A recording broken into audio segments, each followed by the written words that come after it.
Welcome back to the Business Book Club. We're doing something a little different today. Yeah, a deep dive. Into the Almanac of Naval Ravikant. This book has kind of become like a bit of a cult classic in the entrepreneur world. It's compiled by Eric Jorgenson, but all the wisdom comes straight from Naval himself. It's almost like, you're getting this direct download of his brain, all his insights and philosophies on, well, basically how to live a good life. Right, and it's not just some theoretical stuff. This is coming from a guy who built serious wealth and also seems to have found a real sense of inner peace, which is kind of the holy grail for a lot of us, right? Absolutely. And what's so cool is that the book itself isn't like your typical, sit down and write kind of deal. Something more like a mosaic? Yeah, a mosaic of his thoughts pulled from all these different sources, blog posts, tweets, podcasts, you name it. Like Eric spent years just gathering up all these nuggets of wisdom from Naval's public appearances and conversations and then like wove them together into this really insightful tapestry. Okay, so before we go any further, for anyone who's not familiar with Naval Ravikant, can you give us the quick rundown? Like, who is this guy and why should we care what he has to say? So Naval is, well, he's kind of a legend in Silicon Valley. He's a self-made entrepreneur, an investor who's backed, huge companies like Uber and Twitter early on. Like he clearly knows a thing or two about spotting potential. Right. So he's not just some philosopher sitting in an ivory tower. He's actually been in the trenches, built successful businesses, made smart investments. Exactly. He's walked the walk. But what's really interesting is he doesn't just focus on like the mechanics of making money. He talks about building wealth, which is different. Okay, so what's the distinction there? Well, think of it this way. Money is like transactional. It comes and goes. Wealth is more about building assets, things that generate value over time. Okay, so it's less about chasing that next paycheck and more about creating something that can work for you even while you sleep. Exactly, like owning a building that generates rental income or, building a business that can run without you needing to be there every minute of every day. That's the kind of freedom and security that real wealth can provide. I like where this is going. Yeah. So does he lay out a step-by-step plan for how to achieve this kind of wealth? Well, not exactly a step-by-step, but he does offer a framework, a way of thinking about wealth creation that's really powerful. And it all starts with this, like, pretty bold statement. Building wealth is a learnable skill. A learnable skill. So he's saying it's not about luck or being born into the right family or any of that. Nope. He believes it's about developing the right mindset, the right skill set, and anyone, regardless of background, can do it. Wow, that's pretty empowering. Yeah. So where do we start? What are some of the key principles he lays out? Well, one of the biggest is this concept of specific knowledge. The specific knowledge. Okay, I'm intrigued. What is that? Think about it this way, like, what did you naturally gravitate towards as a kid? What could you do for hours and hours without getting bored? Interesting question. That's often a clue to your specific knowledge. It's the stuff you're uniquely good at, maybe even something you're like unconsciously competent at. It's that sweet spot where your natural talents and passions intersect. So it's about like identifying your strengths, the things that make you you, and then figuring out how to leverage those to create value in the world. Exactly. And Naval's own life is a perfect example. He was like this voracious reader, had this deep love for technology, and those two seemingly unrelated passions, they converged into this career in tech and investing where he could learn constantly and solve complex problems. Like his specific knowledge became the foundation for his success. I see. So it's not just about acquiring any old skills. It's about finding that unique intersection of your talents and interests and then figuring out how to like package that up and offer it to the world in a way that's valuable. You got it. And once you've identified your specific knowledge, then the next step is like figuring out how to leverage it. Okay, so let's talk about leverage. What does he mean by that? So leverage is basically, it's a force multiplier. It allows you to achieve outsized results without, proportionally more effort. And Naval breaks it down into three main types: capital, people, and products with no marginal cost of replication. Okay, break that down for me. I get capital, that's money, investments, but what about the other two? So people, that's your team, your network, the folks who can help you achieve more than you could on your own. And products with no marginal cost of replication, those are things like code or media. Once you create them, they can be distributed to millions of people without costing you much more to produce. Right, like an ebook or a software program. Makes sense. But isn't leverage risky? Like, what if you make a bad decision? Oh, you're absolutely right. Leverage can amplify both good and bad decisions. That's why Nabel emphasizes the importance of judgment. He actually says leverage is a force multiplier for your judgment. So developing good judgment is key, and that comes from continuous learning, understanding things like psychology, economics, even ethics. So it's not just about having access to leverage, it's about knowing when and how to use it wisely. Exactly. And another thing that I found really compelling is his emphasis on accountability. Like, he believes that taking risks under your own name, owning your work, being transparent, building a reputation based on integrity, that's what ultimately leads to greater opportunities and leverage. So it's about, like, putting your name on the line, being willing to stand behind your work. That takes guts, but I can see how it builds trust and credibility in the long run. Absolutely. It shows you're not afraid to be held accountable, and that's something people respect and are more likely to do business with. Okay, so we've talked about specific knowledge, leverage, accountability. Anything else about Naval's approach to wealth that really stands out to you? One of the most refreshing things is his emphasis on long-term thinking. Like, he's not about get-rich-quick schemes. He's about building sustainable wealth by playing long-term games with long-term people. So building genuine relationships, focusing on win-win scenarios, understanding that real wealth is built over time, not overnight. Right. And he uses this great analogy. He says it's about making the pie bigger, not just trying to grab a bigger slice for yourself. I love that. It's about collaboration and creating value, not just competing for scraps. He actually shares a story about his relationship with fellow investor Eli Gill.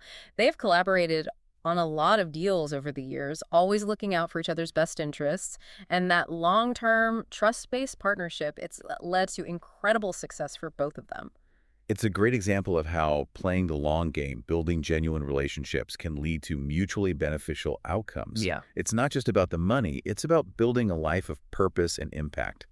And, you know, that leads us perfectly into the next part of Naval's philosophy, happiness. So Yeah.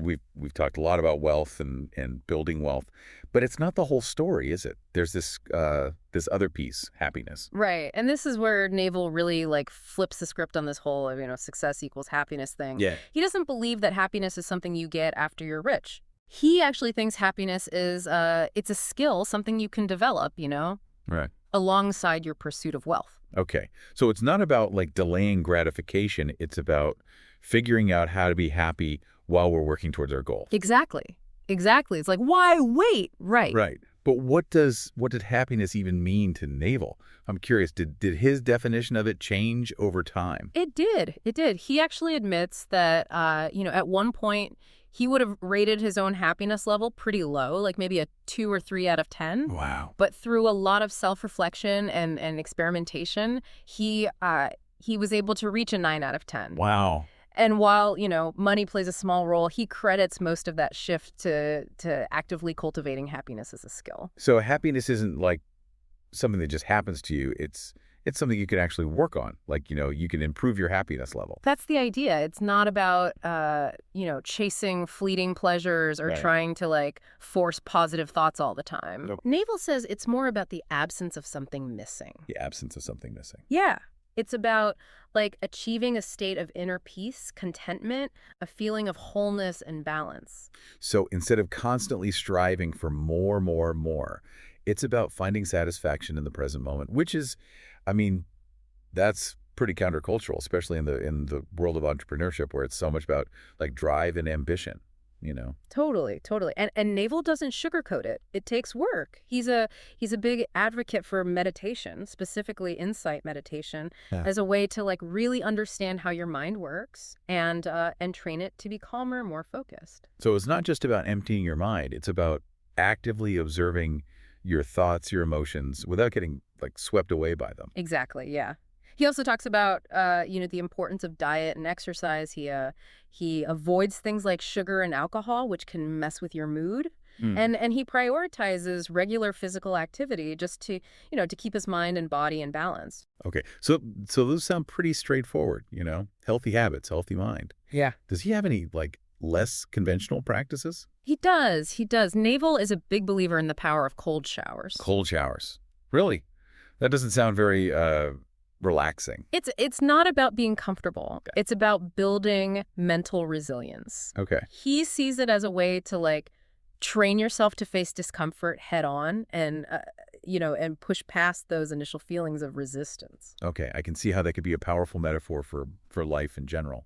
But what's the overarching principle here? If you had to sum up Naval's approach to happiness in one word, what would it be? Um I would say acceptance. Hmm. He believes that in any situation you have three choices. Yeah. You can change it, you can accept it, or you can leave it. Okay. And while taking action to change things is important, true inner peace, it comes from learning to accept the things that you can't control. So it's about like letting go of that need to control everything Yeah. and finding a sense of peace, like within yourself, regardless of external circumstances. Right. That's a beautiful idea, but Yeah. definitely easier said than done. It's a lifelong practice for sure. And even Naval admits, like, it's not always easy. But he argues that that cultivating acceptance, it's the key to unlocking true happiness. Yeah. It frees you from that constant striving and discontent that can keep you from actually enjoying your life right now. It's a powerful idea. It's a reminder that happiness isn't some distant destination. It's a state of being that we can cultivate through, practice, awareness. Yeah. Okay, so we talked about building wealth, cultivating happiness. What's the final piece of the puzzle? It's what Naval calls building yourself. And this is where it all comes together. Building yourself, huh? I don't know, it sounds almost like a self-help cliche. But knowing Naval, I suspect there's more to it than meets the eye. What's he getting at here? It's about recognizing that the greatest power you have is the power to change yourself. Okay. It's not about trying to like control the world around you. It's about mastering your own mind, your habits, your responses to the world. So it's about self-mastery, but where do you even begin with something like that? Well, Naval starts by challenging us to shed our identity. Yeah. He says we're often trapped by our ego, by these preconceived notions of who we are and how things, how things should be. Yeah. It's like we're wearing these masks, these identities that we think define us, and they prevent us from seeing the world clearly. Exactly. And he doesn't mince words. He says we need to embrace radical honesty even if it's, even if it's uncomfortable. It's about facing the truth about yourself, warts and all, and then using that as a foundation for growth. It's like taking off the rose-colored glasses and seeing the world and ourselves as we truly are. I mean that takes courage. But once you've done that, like what's the next step in building yourself? This is where habits come into play. Okay. Naval has this powerful quote: "You become your habits." Hmm. He believes that to a large extent we are simply a collection of our habits, both good and bad. So if we want to change our lives, we need to change our habits. Yeah. That sounds daunting, but also empowering. Right. But do we really have that much control? We do, but it takes conscious effort. Naval Yeah. emphasizes the importance of intentionality. Yep. We can't just passively let our habits form. We need to actively choose the habits that will lead us toward our goals. And he reminds us that, we're not in this alone. The people that we surround ourselves with, they have a huge impact on our habits and our behavior. Yeah, it's like that saying, you are the average of the 5 people you spend the most time with. Yeah. So choose your tribe wisely. Absolutely. And finally, Naval is a huge believer in the power of learning, especially through reading. He encourages us to read what you love until you love to read.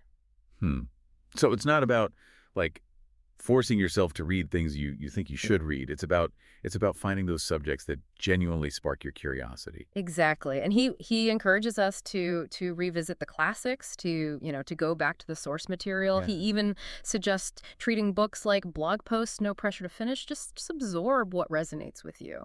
That takes the pressure off. It's about making learning enjoyable, Mhm. a lifelong pursuit rather than a chore. Well, this has been an incredible deep dive into the Almanac of Naval Ravikant. We've covered so much: building wealth, cultivating happiness, and now this idea of building ourselves. Any final thoughts you'd like to leave our listeners with?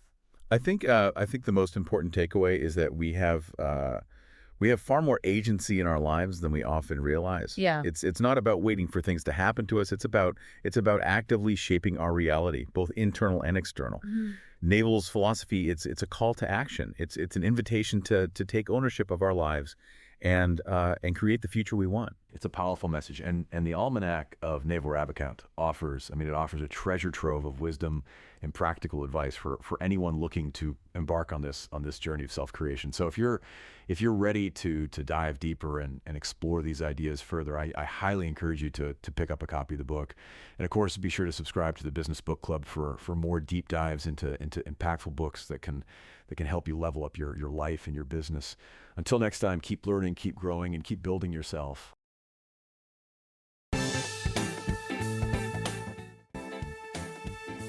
Now that's a wrap for this episode of the Business Book Club. If you enjoyed the ride, make sure to subscribe so you'll never miss our next deep dive. By the way, if you're looking for a detailed breakdown of this book, head over to my other channel, The Weekend Book Club. There, you'll find a book summary video that dives even deeper into the key concepts, plus a free book summary to download. The link is in the show notes below. Don't miss out. Until next time, keep learning, keep growing, and we'll see you in the next episode.